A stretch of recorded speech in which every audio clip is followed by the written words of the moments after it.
Hello, everyone. Dr. Stillman here with Amy Arp and Clark Engelbert. And tonight we Hello. are going to be, or today, this afternoon, whatever time it is, we are going to be talking about the importance of mineral balancing, common mistakes, and how to avoid them. So I'll lead off. So the importance of mineral balancing is if you don't balance your minerals, you are going to get sick and die young. It's going to be ugly. Most people are not talking about this, are not doing anything about it, don't understand it. It gets completely lost in translation in the integrative functional health and wellness space, which is why I think it's safe to say that Clark and I specialize in helping people who've been failed by at least one, sometimes dozens of functional and integrative practitioners, gurus, experts, etc.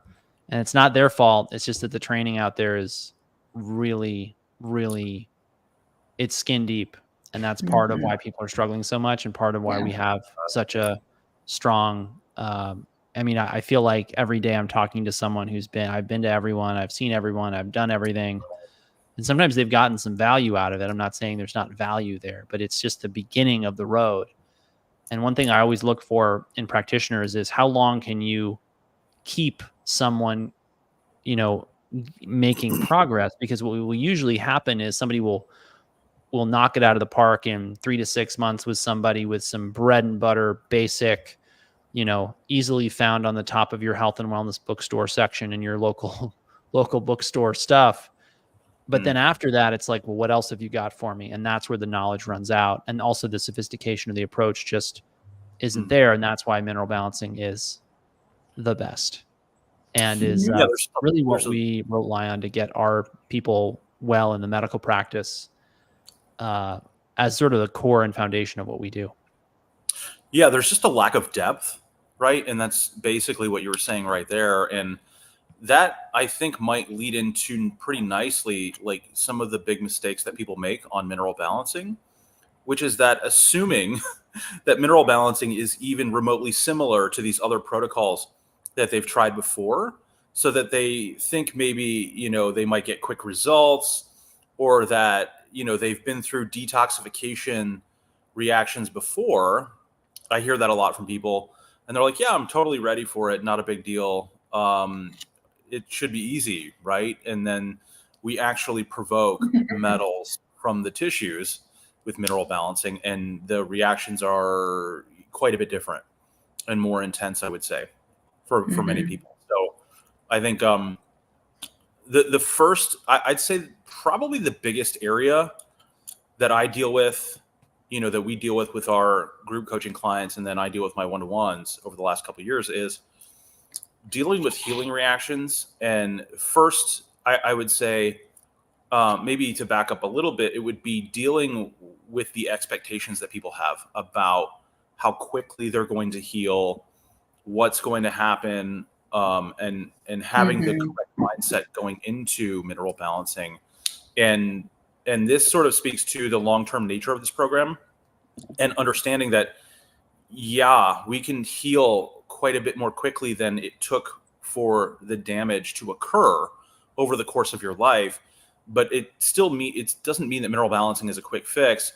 And for most people, to eliminate their entire toxic metal burden, which is a lot of what healing entails, it's going to take 2 to 3 years to be on this program consistently, doing it over that period of time. So having the expectation first that this is a long-term approach, that's probably one of the bigger mistakes that I see people make, is thinking, well, it's just a couple months or like a month, because I've done detox teas or some other chelation gimmick or whatever. Tell us how you really feel about it, Clark. Pulling zero punches. So that having that expectation first, or not having it, I would say, is probably the biggest mistake, at least the top 5. Well, I think this is like just one of the biggest misconceptions, which is at the core of really what differentiates nutritional or mineral balancing from just nutritional replacement therapy, which is that this is a system. And so you have to have a systems-based mindset. And, an unsystematic approach would be, okay, we checked a blood magnesium level and it was low. Therefore, we will give magnesium. I can't tell you how many people come into the practice. They've seen lots of other doctors, done lots of other things. They're taking magnesium and their serum magnesium is still low, right? And you can always say, oh, well, you're not taking enough, until the patient then gets diarrhea, in which case, newsflash, you've reached bowel tolerance. What else have you got, right? All right. And then the only way to replace that is for you to give them things like IVs. And otherwise, you have to get into, well, why is this person's magnesium chronically low? And this isn't really that big of a mystery. Poor dietary choices will drive it low. Excessive stress will drive it low.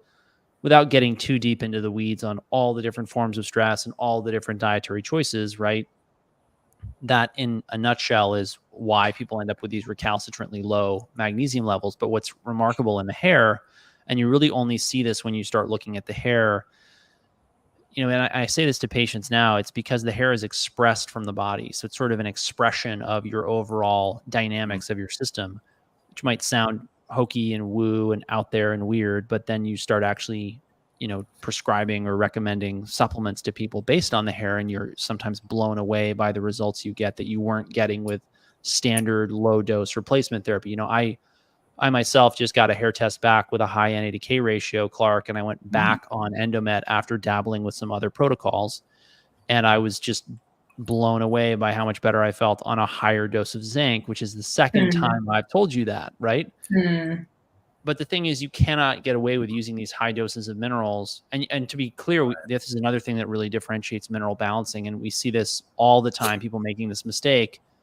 Like somebody said to me recently, she said, well, I've been doing hair tissue mineral analysis and, nutritional mineral balancing for almost a year now, and I'm still not seeing the results I want. And I say, you've done 2 tests. That's half as many tests as I wanted. So if you were taking the supplements that were recommended in month at day 1 of working with me, beyond month 3, you were actually not doing what I wanted or recommended, because your hair could have changed in a massive way, and then you're on the wrong protocol. It's actually pushing you in the wrong direction. And that's something people in the functional integrated medicine space don't really, I just see a lot of people, because at least the people who come to me, they're like, oh, well, I got my labs tested last year. It's like, last year, I'm sorry, if you ran a business, would you run it by looking at the numbers once a year? Right. Like when you balance your household checkbook, do you balance it once a year? Like, do you check your checking account on April 15th every year and that's it? No, you check it every week, every month. You have a cadence of accountability, which is critical. Very true. And that's, so I'd say, you're definitely hitting at something that's really, really important, which is that there's a structure and a cadence and a rhythm to mineral balancing that is extremely important to adhere to. If you don't, you can end up, either not feeling like you should, or feeling like you're not getting the results like you should. It ends in failure. Yeah. You just can't supplement on the same protocol indefinitely. Exactly. And so I don't know, probably define the top 3 mistakes that people make right now, which is improper expectations. Thinking that they can get quick results on this approach. Not going to happen. You can feel better. Actually, you can get some really quick wins. But what's funny about this, Clark, is that you and I have an unusual expectation that we're not going to get quick wins, because we tend to get so many difficult cases. Yeah. Most people, when I hear that somebody's new and hasn't done anything like this before, I get really excited. Like we recently had a case like this, 17 years old. He's young. He's healthy. This is his first real health setback. He's got a slam dunk, high copper, high metals already coming out. He's got a high NA to K ratio. I'm pumped. Like in 3 months, this guy's life could be completely different. But I also, set the expectation of, it's not just 3 months and the problems are gone. It's in 3 months, if we get you to 50%, then we still want to keep going, right? We want to make sure we really nip this problem in the bud.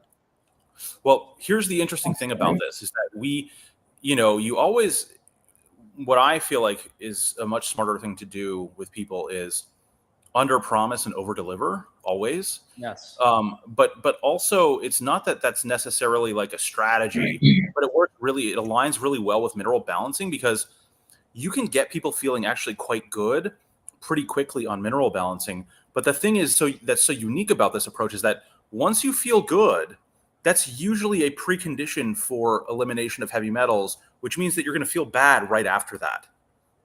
Right. So you know, I love when people send me those messages. They're like, I cannot believe that this is working. I've gone through 100 different protocols and I've tried 100 different things and this is actually working. And I'm actually very excited for that. But I always try to temper expectations and go, that's phenomenal, but you're going to start eliminating metals next. And that's when you might fall not to rain on your parade, but the next part's not. Yes. And that's the unique aspect of mineral balancing. It actually works to this end. So it is a bit of a roller coaster, right? But again, like setting the expectations and putting them in their proper context, very important. Understanding healing reactions. There's a sequence that goes that unfolds when you go through a healing reaction or detoxification. Understanding the sequence is really important. A lot of people do not understand that sequence at all. And I take a lot of time with my one-to-ones telling them, you are going to feel good and then you're going to feel bad. And that is a really jarring experience because for so long, people have been looking for something to actually legitimately make them feel better, that they go, oh my gosh, I'm at this like peak. Can we just hold it here? Can we just hold it here? This is what I was looking for. And then they sort of fall off that peak a little bit, and that can be quite jarring. Well, you can always drop the dose back, and usually people 100%. will. But then the thing is, you know, how fast do you want to make progress? And a lot of people I see a lot of people who they're not comfortable with the uncertainty of like, what's the right dose? Well, you know, if we're more aggressive, you're more likely to make faster progress. And if we're less aggressive, you're not.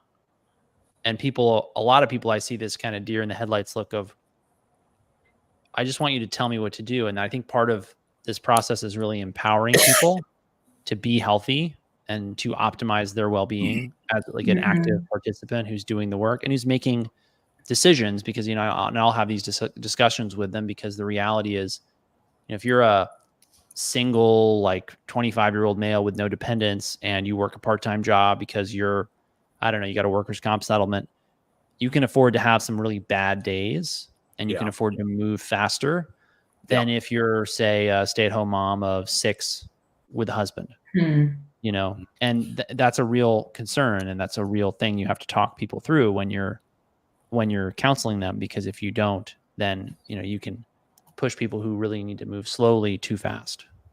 So navigating the healing reactions is another massive issue that we talk about quite a bit with our group coaching people. Yes. I talk about this at length in my one-to-ones, but being able to navigate the healing reactions and doing so intelligently, you know, backing off your supplements, using detoxification procedures that we recommend to mitigate those symptoms of metal elimination. That is, you know, a huge mistake that people make. They underrate what they're going to have to do to mitigate those healing reactions or detoxification reactions that are going to come up, right? That's huge. But going back to your point before about mineral balancing being structured, it's very structured. There's a very distinct sequence that we go through when we analyze the test. We put a person on a protocol for 2 to 4 months. And it's really critical that you do the retesting and you monitor how you feel so that you can back off your supplements as you need to, go through the protocols that we recommend for the healing reactions, retest when you need to, right? So that we can actually see the changes that have occurred and also see the metals that are being eliminated. But there's a problem in the mineral balancing space of there's a lack of seriousness here. There's a lot of clowns in this space that are just kind of like, you know, I'm gonna do whatever I want. And if you're going to do mineral balancing correctly and you're going to be successful at it, you have to pretty tightly adhere to the structure of it and doing the retests. And so there's a lot of people out there that just want to get creative with it and think, well, you know, I could do 1 test a year or 2 tests a year and it's fine. Or just keep taking the same supplements, you know, longer than what Dr. Stillman or Clark recommends. And you're adding a bunch of supplements as well, like adding their own on top of mineral balancing. So I'm comfortable doing that sometimes, but the reality is I always cycle it. and B, I have a lot of experience using those supplements. But you retest a lot.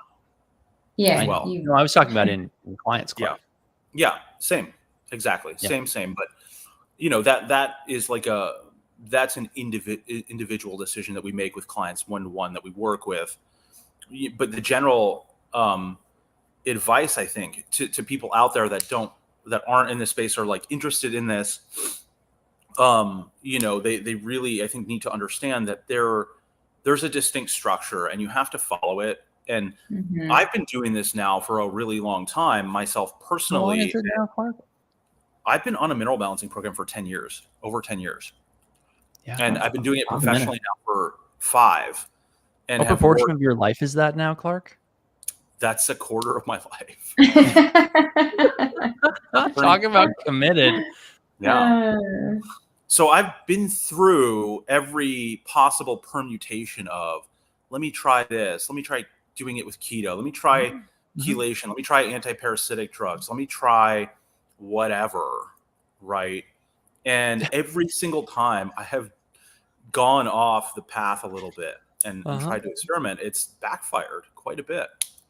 So it's really funny you say this. We ordered some product from a company that shall remain nameless. And I told Michelle, I said, it's my wife, for those of you who don't know, said to her, she's like, what are we going to do with this stuff? Because it ended up being like shipped to, like, a patient ordered it by accident, and then we had the wrong links that we sent to them. So we ended up sort of owning it and buying it back from them. Anyway, she's like, what are we going to do with this? I'm like, I'll take it. And when it doesn't work or do anything for me, I'll just talk smack about it on social media. And yeah, I mean, that's the thing, is that we do get a lot of questions about what we call, you know, shiny objects, you know, things that are not really going to move the needle. Although it's kind of funny when you think about it, all minerals and metals can be shiny objects. It's a little funny to call mineral balancing not a shiny object. But my point is, like, this, a person asked me recently about neural therapy, and you know, I've seen neural therapy, I've done training on it, I've never actually practiced it, but I look at what it is and I think, you know, for the money and the time, because you got to go to a practitioner, you got to show up multiple times for treatment, you've got to sit there, you've got to be injected. Like, if I was worried about or concerned with something very specific that was really good for, then sure. But so many people are coming to us and they say, well, I have to make this a sustainable approach that I can do for 6 months, a year, to basically get the job done. And we'll see them going to other practitioners who do like interventions like neural therapy, ozone, hyperbarics. Again, nothing wrong with these things. We'll add them all the time in appropriate cases. I've recommended hyperbaric oxygen, for example, to 2 people in the last month with great results, and at least once. And I'm looking forward to hearing back from the other. But like, this is foundational, because if the minerals are off, truly nothing else works. If the body is inundated with, loaded with heavy metals, nothing is going to work or function optimally. And that's why, you know, when somebody's floundering around, for example, in the practice, not doing well, not making progress, the first thing I do is, when was the last hair test? What did we do? Are you taking the supplements? Are you doing the lifestyle things that we know work? Because invariably it's, well, I only did 2 tests in the last year, or I haven't done one in 6 months, or, you know, I didn't get the supplements shipped to me because, I mean, I couldn't believe this. We had somebody say, do the test. And then she said, like, my life's too busy and hectic. I can't take the supplements right now, which I sympathize with. But if your life is that hectic and crazy, you need to make hard choices about what your priorities are, because we see a lot of people, they run their engine at 9,000 RPM, and Jim likes to say, if you do not slow down, you will be forced to slow down. You either choose to and do it on your terms, or you do it when your body says no.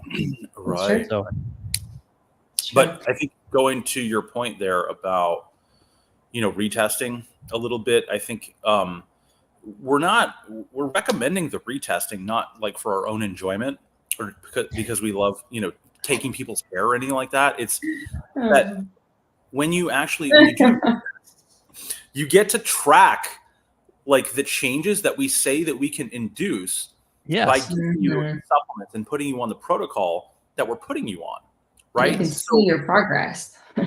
It's verifiable.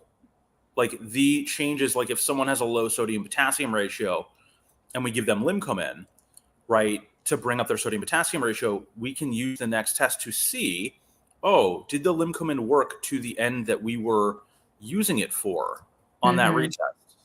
Did that also cause shifts in the metal levels? Did the metal levels go up? We also get to see heavy metal eliminations take place in real time, right? Which is another very important aspect of this approach that I think differentiates it from almost every other metal detoxification approach, which is that we can actually verify and show you that you're eliminating a heavy metal, right? How many other gimmicky detox approaches are there out there that say, take this detox tea or this cilantro or chlorella and you can detox your metals, but have fun with that. We're not really going to track whether or not you're doing it, right? We're not going to verify that. That to me really differentiates this approach and makes it a lot more robust and actually scientific. And so the retesting is, if you're not, like, people come to me all the time and they say, well, I had a test a year ago, can we use it? Or, you know, I wasn't, any number of things that people say. And it's like, if you're not doing the retesting, you know, you're probably actually not doing mineral balancing after a certain point, right? If you're staying on the same stuff. The other thing about this as well is that to the extent that the mineral patterns change because of the supplement protocol that we put you on, you could, in theory, overshoot on correcting those imbalances that we see on the first test if you go too long in between testing and changing protocols. So that really gets into bioindividuality. And when I work with people one-to-one, especially initially, we don't know how mineral balancing is going to hit you individually. Some people are stuck in patterns for 6 months, 9 months, a year on mineral balancing before something shifts. And they have to be prepared for that. And what's remarkable about it is that even though they may be stuck in that hair pattern, they may see profound improvements in how they feel and function, which sometimes I think stakes them out. They think, well, how can this be working if I'm not seeing changes in my hair? But, you know, I call that being stuck deeply in a pattern. Yes. And you have to just work to get them out of it. And that to me, like, if someone is stuck in sympathetic dominance or 4 lows or something for like up to a year when they're on a protocol, that to me says something about the chronicity of that pattern and how long it took for them to get to that place on that first test.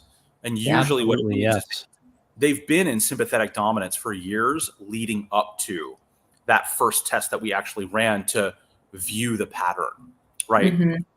So that's another aspect of this that's, you know, kind of interesting and on the cutting edge, the time cycles idea. And, you know, but it relates directly to shifting in the patterns or not shifting in the patterns after being on a program. But that's an aspect of this in the beginning that we don't really know. We can't see into the future, right? And so we don't know how, you know, X person is going to respond versus Y person. Some people, they bust out of 4 lows in one test on one retest. And that can then dramatically shift the supplement protocol that we're going to recommend for them.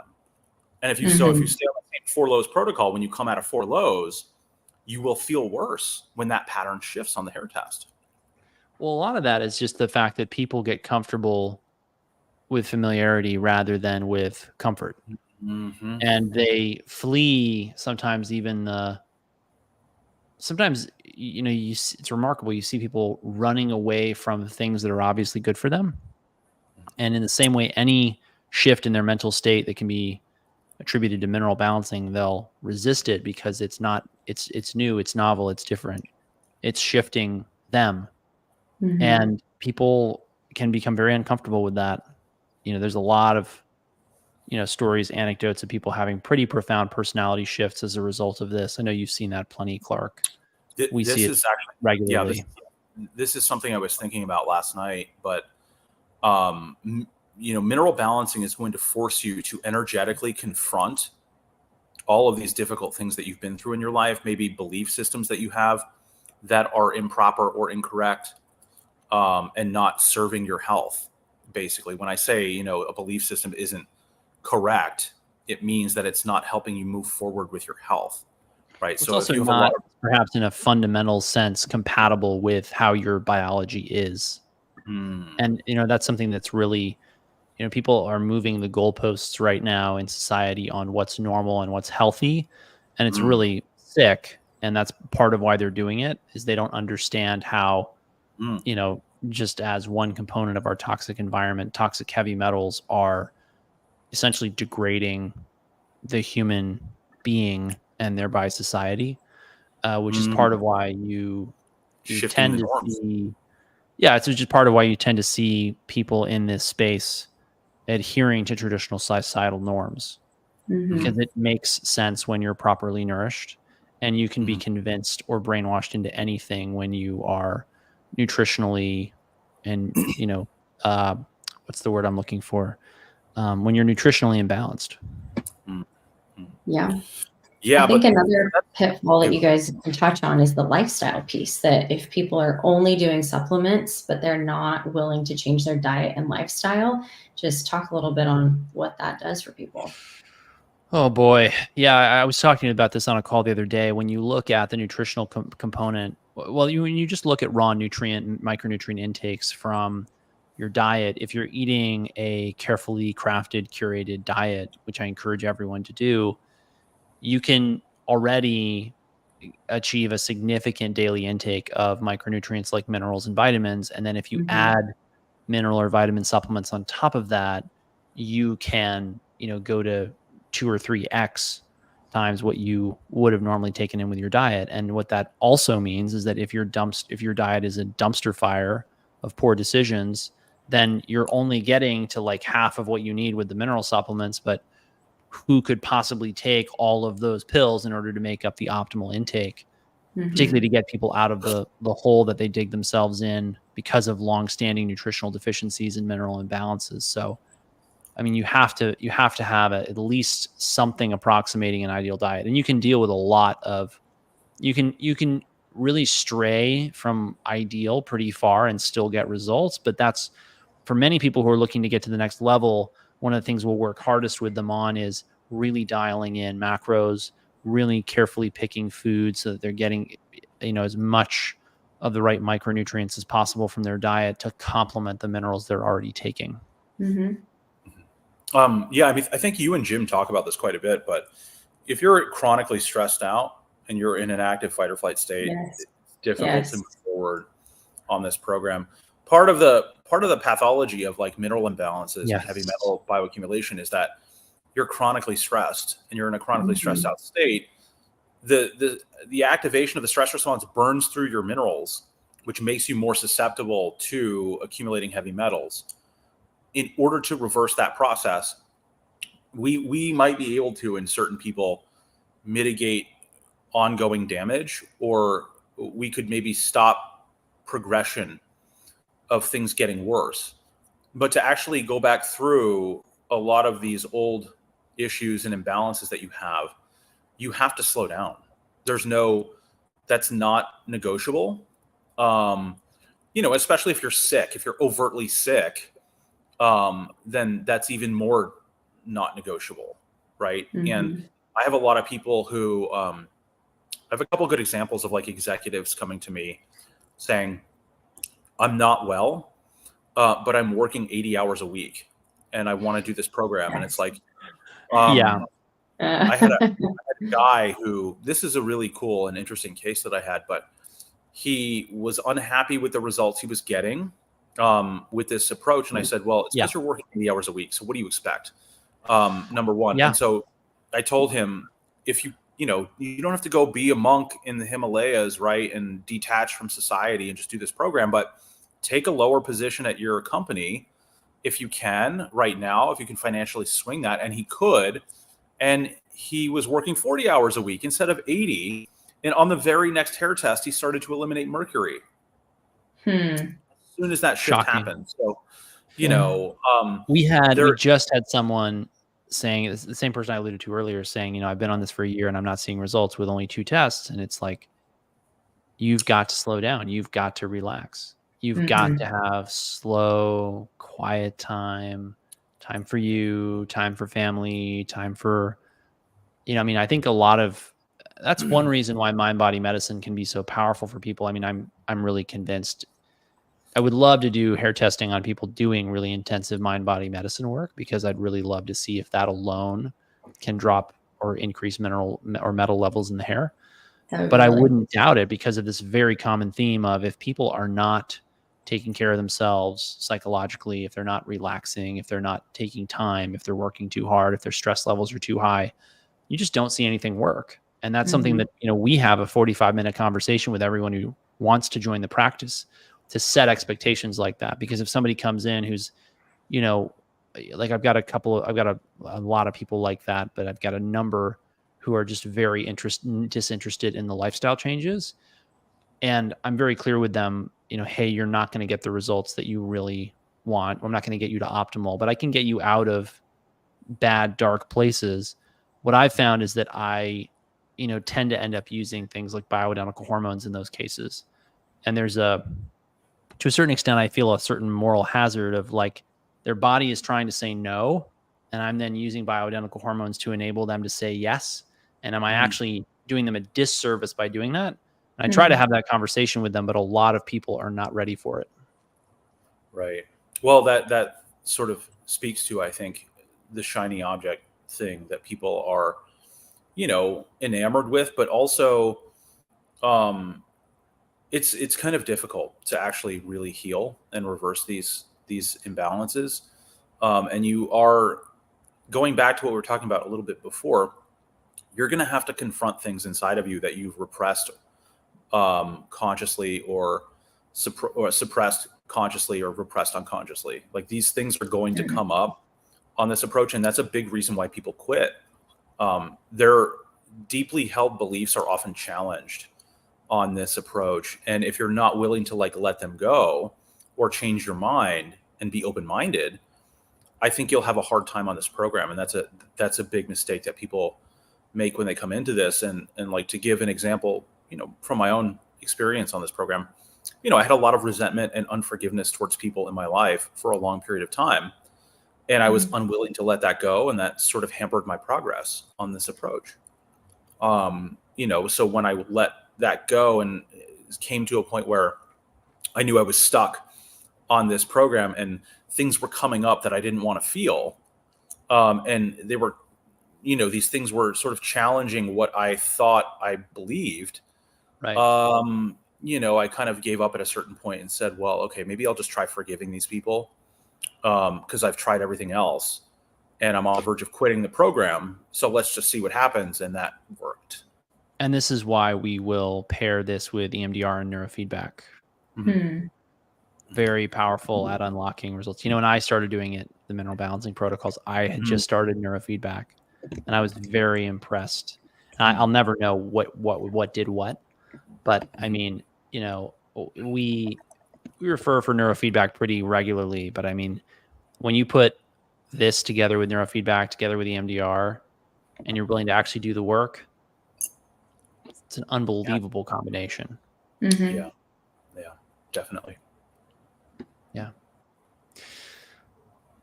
That's great. Can we get into a couple of the questions that we have from this week? And then with whatever time we have left, we can keep going.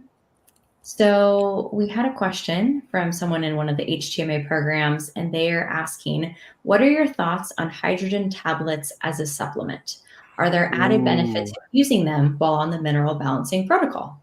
I want to hear Clark's thoughts on this. I was going to say I want to hear yours, because I haven't really looked into this.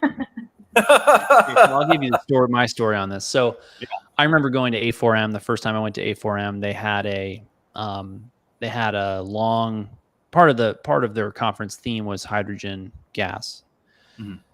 And for people who don't know, H2 is a gas that can be produced, and hang on, actually, no, I'd have to go look up and see exactly what chemical species it is. But I mean, it's called hydrogen water, hydrogen gas that you can inhale. There's a lot of different delivery mechanisms. It took off, I don't know, 7-8 years ago, and really hasn't slowed down. And it's a free radical scavenger, and anything that's a free radical scavenger, everyone in health and fitness will sort of go googly-eyed over, because, oh my gosh, it's got to do something. And that's basically true. I mean, it will do something, But then your challenge is, okay, well, do we really think we should put everyone in the world on it? And Mm-hmm. I mean, because it's a really high bar, and there's only a few things where I'm open to that, because for the most part, everything is situational and context dependent. Mhm. So with hydrogen, I look at it, and I looked at it for a long time and spent a lot of time trying to read papers and figure out, okay, when do I use this clinically? And no one had a clear answer. It just seemed like, well, we just give it to people and they feel better. And I'm See what like, happens. okay, great. I could give everyone cocaine and Adderall and more coffee and have them feel better. This isn't like a rational use of a therapeutic. Right. And my big thing when I talk to patients about therapeutics is, when it comes down to it, anything you use therapeutically, you're either treating a number or you're treating a symptom. So you take magnesium for sleep, your symptom is insomnia. You take magnesium to fix a serum magnesium level, which is a real marker for premature death and disability, very well established in the literature. You're trying to fix a number. And sometimes you don't feel numbers. Nobody comes back to me, practically speaking, after starting 5,000 IU of vitamin D a day and says, oh my gosh, everything's better. It's a subtle, a subclinical effect. So when I look at hydrogen water, I think, what number am I treating, or what symptom am I treating? And if you feel like it relieves symptoms, that's great. My bias, based on my experience, is that you can overdo anything, and I'm just not sure how you overdo it with hydrogen water. So I've yet to find a case where somebody was doing tons and tons and tons of hydrogen water and stopping it, or gas, or whatever delivery mechanism you want. I've yet to find a scenario where they were using too much and stopping it was the solution. But not a lot of people end up using it that much, because it actually winds up being expensive, and it's also not that convenient, because you have to, make the water, or you have to, and so it just is like an extra step that I see getting in the way of people using it. So that's my spiel on that. Clark, your thoughts? I need to look into it. Basically, I've heard about it a little bit, but I think most of what you said, especially in terms of it being a free radical scavenger, is true. Yeah. But like the antioxidants that people have been hyping up, like resveratrol and some of the others, are, they're free radical scavengers as well, but they're sort of superficial. They don't do as much. Well, the thing that people need to realize is that, yes, you can scavenge free radicals with glutathione and hydrogen and this and that and the other thing. But the better question is, why do you have excess free radical production? And the cause of free radical production in the body is heavy metals, including the transition elements that are nutritional in nature, like iron, which is why, we'll routinely recommend that people go donate blood, because we see that they get iron overloaded. And so, this lack of appreciation for, yes, you can take this antioxidant supplement in order to, improve your recovery from everything from hangovers to exercise to whatever you may happen to you, or you may be afflicting you.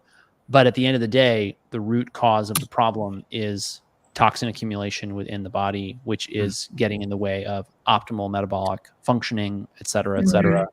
And so getting rid of those things by replacing the minerals that those metals are displacing is where we see people getting the most mileage in terms of, achieving optimal health and wellness.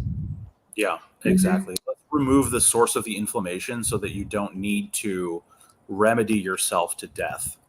Yeah. And that's, why this is, our goal is really the deepest level of healing possible. Yeah, that's great. Another question, someone was asking, do you find that people have a hard time digesting the tablets from Endomet? No. Not really. I mean, there's the off person that will have, who comes to us with really significant digestive issues. But in that case, what you can do is crush them up and put them into something. Right. Pre-digest them. Right. If you want to get really extreme with it, you can chew them up. That's not something that most people want to do, but if you're concerned about that, especially not some of them. Yeah. Especially not some of them. So, either chew them, that's, the extremist solution, or you could just, crush them up. And that's what we do with a lot of kids, is especially, autistic kids and kids that are developmentally delayed. They're extremely picky, and we got to find a way to get those supplements into them.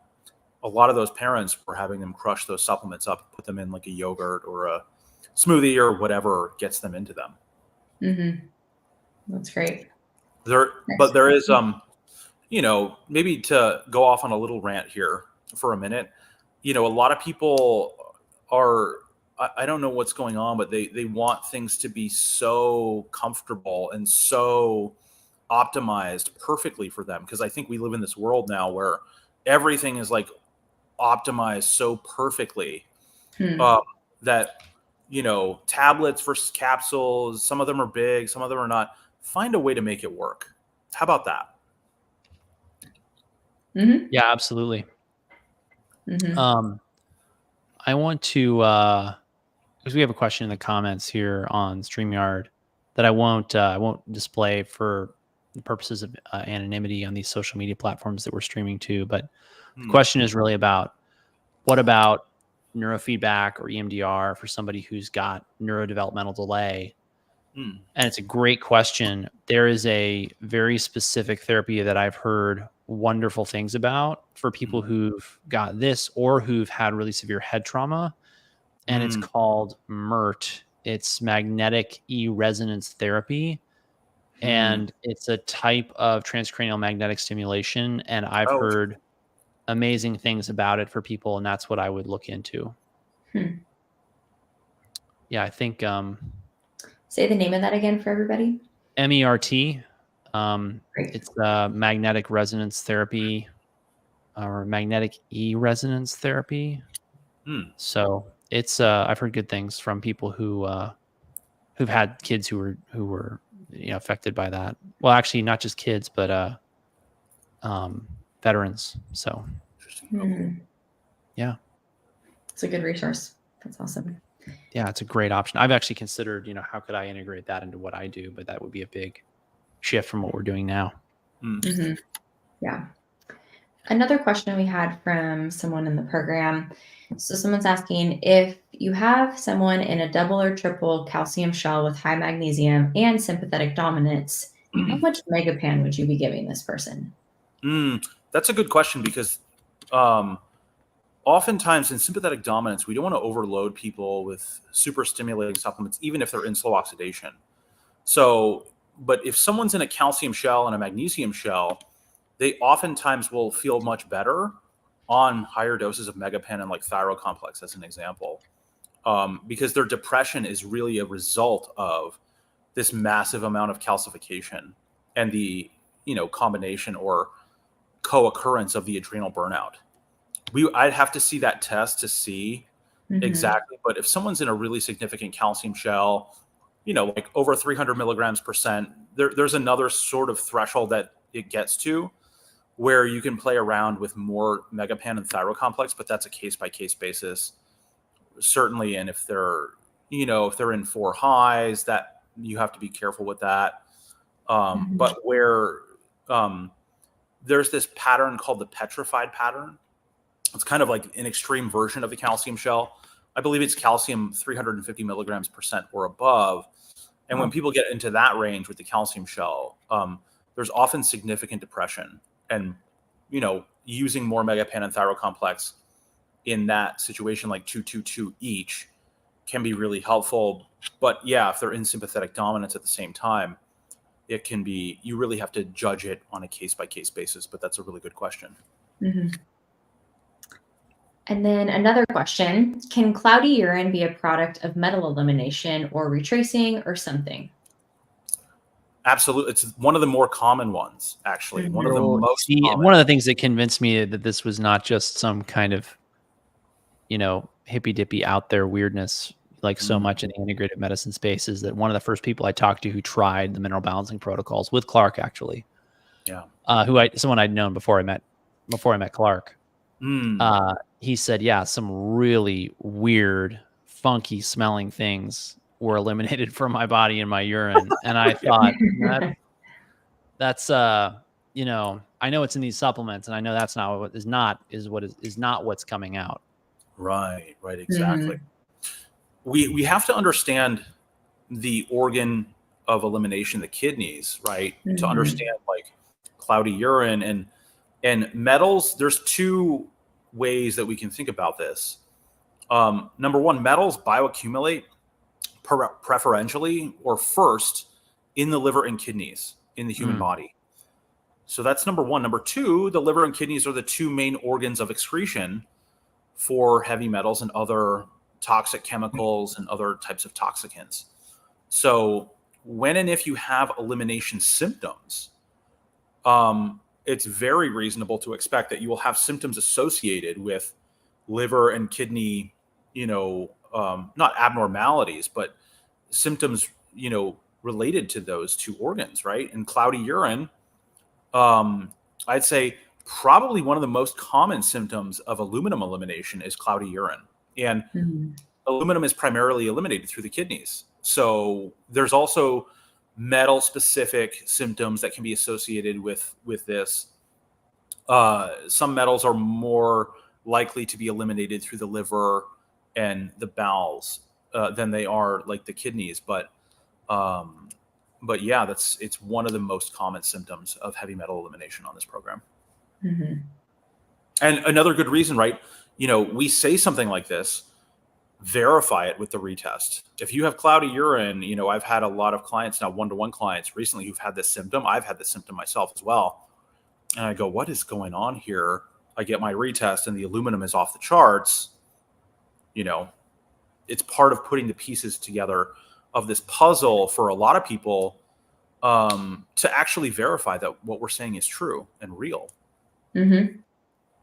Yeah, that's good. We have a question. Were you going to say something? No, I totally agree with Clark.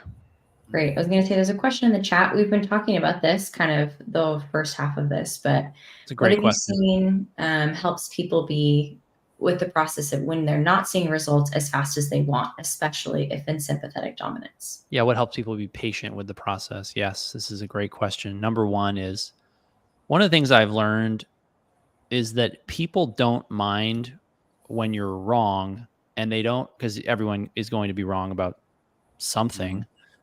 They don't mind when you're wrong, and they don't mind when your process is long, convoluted, difficult, complex, requires an investment of time, money, whatever. They don't mind that. They understand that great results should take time. There's no shortcuts. There's no quick fixes. Everyone understands that intrinsically. I mean, unless you're really confused, which does happen from time to time. But what they really respect is your ability to predict what's going to happen, because that means that your mental model of the world lines up with reality. And they're really looking for a map, a clear roadmap out of the current straits that they're in, right? So when you have a conversation up front with them where you explain, here's why you failed everything else you did. They were shiny objects that were really just tire patches. You got another 20, 30, 40 miles, 6 months, 6 years, 10 years out of that. Now the root cause is deeper. You're worse off, and it's going to take longer to recover. This is not a quick fix. This is the deepest level of work you can do to get to the roots of what's really ailing you. And it works this way. And here's what you can expect. And here's why you can expect that. Because you didn't get this way overnight, because heavy metals are extremely toxic, because nutritional imbalances with high copper, low zinc, toxic manganese, chromium, all the things we see coming out of people, these things have real consequences, and the body's a really big potential space. And because it's a big potential space, it can take a long time to really cleanse it of all this stuff. And the body has its own schedule. You're not just going to say, hey, get rid of all of the mercury. And the reason why is that if your body was able to do all of that, it would not end well, because that is very, very toxic. So the body's very careful with what it eliminates and when. Yeah. And you have to trust the body's timing. And I'll often use the analogy of baking a cake. People have this idea of, well, I want to do it faster. And what do you want? What do you do when you want to cook something faster? You turn up the heat. Well, everyone can verify this on their own. If you try to bake a cake on your grill on high, it's not going to taste the same as if you bake it at the temperature it's supposed to be baked at in an oven. Really and just in the same way, if you try to beat the icing into the batter before you bake the cake, it's not going to come out the same. You have to have patience. You add the icing when the cake is cooled. And that's just part of the deal. And when you explain this to people, they understand it. They say, you know what, you're right. That is how nature works. That does make sense with my understanding and experience of the world. Why don't more people think this way? I can deal with that so long as you'll be there every step of the way to help me through whatever ends up happening. And you won't, quit on me and throw in the towel and say, well, maybe this just isn't going to work for you. Because at the end of the day, everyone I've seen succeed, they were compliant with this program and they didn't drop off. They didn't fall off the wagon, at least for very long. And they were willing to get right back on when they started to go backwards or see progress disappear. So for me, it's 4 things. It's number 1, brainwash yourself with looking at all of the testimonials and case studies that I post on my account, and that, we have posted of our group coaching successes, and see that other people are actually getting really good results with this. Yeah. And many of those case studies that I'm posting, especially, they're coming after people have been on a program for 6 months, 9 months, sometimes a year. I had a guy who started on this approach 2 years ago, and he was not eliminating metals for almost 2 years. And he was persistent and diligent. He believed in this program so deeply that he's like, I don't even care that I'm not getting the results, Clark. I feel better, but I'm just going to keep going. And he was massively rewarded just recently with a huge aluminum elimination, kind of out of nowhere. So there is sort of a mysterious aspect to this. We don't always know. What number did he get to, Clark? He got up to his aluminum levels in the poor eliminator range, but it went up to like 2.8 from that. There we go. Wow. Yeah. That's awesome. After 2 years of just plugging away, he was in 4 lows the entire time. But he felt much better, right? He felt much better. We had to tweak some things in his lifestyle. Like I had him quit a second job that he had been working. He could financially do that. And he got to this point. I talked with him on a group call that I have on my office hours for nutritional analytics. And, I introduced him and used him as a really good example of trusting in the timing of the program as well. So it's really not the timing of the program, it's the timing of the body. Yes. And really honoring. And this is what's so different about this because the conventional medical approach is like, well, we're going to make the body do what we think it should do right now because we know better than this incredibly finely tuned, wildly complex thing that we struggle to fully quantify. Right. So that's why we spend $4.4 billion a year on healthcare, which is 14,000 per capita. And we have some of the worst health statistics in the world. But anyway, back to you, Clark. Yeah. Exactly. So it is a matter of seeing that other people are being successful in this approach. That can be really helpful. Number 2 is cultivating a belief that this actually is going to work, which I think falls in line with that first thing. It's pretty important to have that and understanding, I think, the intricacies and all the details of the program. That is what sort of kept me around, because I was like, well, this sounds cool. It's very compelling.